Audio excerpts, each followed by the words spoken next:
আপনারা জানেন যে আমাদের যে রিট পিটিশনের বক্তব্য এবং যে বিষয়ে রুল ইস্যু হয়েছে সেই রুলটা হলো এই যে যারা যেসব শিশু নারী ঘরের ভিতরে ছিল, ছাদে ছিল, 8 তলায় ছিল, 5 তলার মধ্যে ছিল, তারা আকাশ থেকে হেলিকপ্টার থেকে গুলিবিদ্ধ হয়ে তার মৃত্যুবরণ করছে।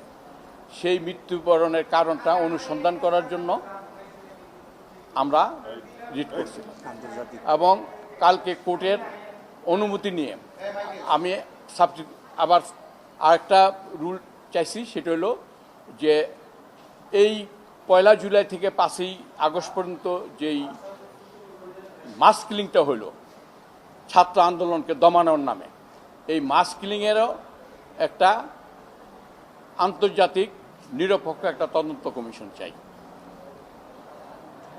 মাননীয় আদালত আন্তর্জাতিক তদন্ত কমিশন সহ এই কেন এর উপর রুল দিচ্ছেন এবং শিশুদের বিষয়টা রুল দিচ্ছেন এবং 1 কোটি টাকা, ন্যূনতম 1 কোটি টাকা ক্ষতিপূরণের ব্যাপারে রুল দিচ্ছেন এবং এই ব্যাপারে অ্যাটর্নি জেনারেল কোনো দ্বিমত পোষণ করেন নাই। কিন্তু আমরা রুল শুনানি না হওয়া পর্যন্ত অন্তর্বর্তীকালীন যে প্রতি শিশু এবং প্রতি হত্যার পিছনে যে 50 লক্ষ টাকা করে ক্ষতিপূরণ চাইছিলাম, সেটার ব্যাপারে অ্যাটর্নি জেনারেল নিজে উপস্থিত হয়ে কোর্টকে আবেদন করেছেন যে তারা বিষয়টা ইতিমধ্যে সরকারের উচ্চ পর্যায়ে দৃষ্টি আকর্ষণ করেছেন এবং সরকারের উচ্চ পর্যায়ে বিষয়টা পলিসি এটা নিয়ে আলোচনা হবে এবং এই আলোচনার রেজাল্ট তিনি 5 সেপ্টেম্বরের মধ্যে জানাবেন এবং সেদিনকেই কোর্ট আদেশ দেবেন। রুলের টার্মটা একটু বলেন তো। রুলের টার্মটা তো যা বলছি এটা ইংরেজিতে বলবো। রুলের টার্মটা হয়েছে যে শিশু এবং যাদের শিডিউলে তফসিলে এবং সাবসিকুয়েন্ট এফিডেভিটের মাধ্যমে যাদের নাম দেওয়া হয়েছে এবং যারা 1 জুলাই থেকে 5 আগস্ট পর্যন্ত মাস কিলিং হয়েছে তাদের বিষয়ে একটা আন্তর্জাতিক তদন্ত কমিশন গঠন করার ব্যাপারে রুল ইস্যু হয়েছে এবং ন্যূনতম 1 কোটি টাকা ক্ষতিপূরণ দেওয়ার ব্যাপারে রুল ইস্যু হয়েছে। বাকি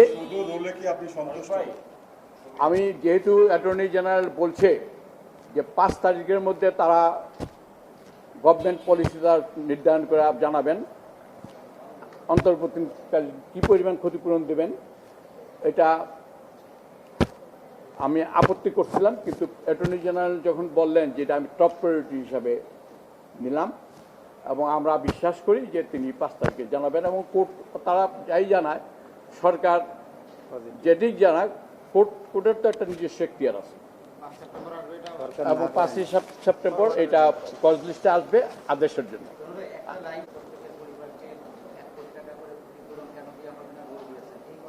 এই পর্যন্ত 13 জন শিশুর আমি বিবরণ পাইছি, পার্টিকুলার্স পাইছি। এই 13 জন শিশু সহ যারা মাস কিলিং হয়েছে তাদের সকলের জন্য আমি আজকে চাইছি। সেটা আদালত রুল ইস্যু করছেন।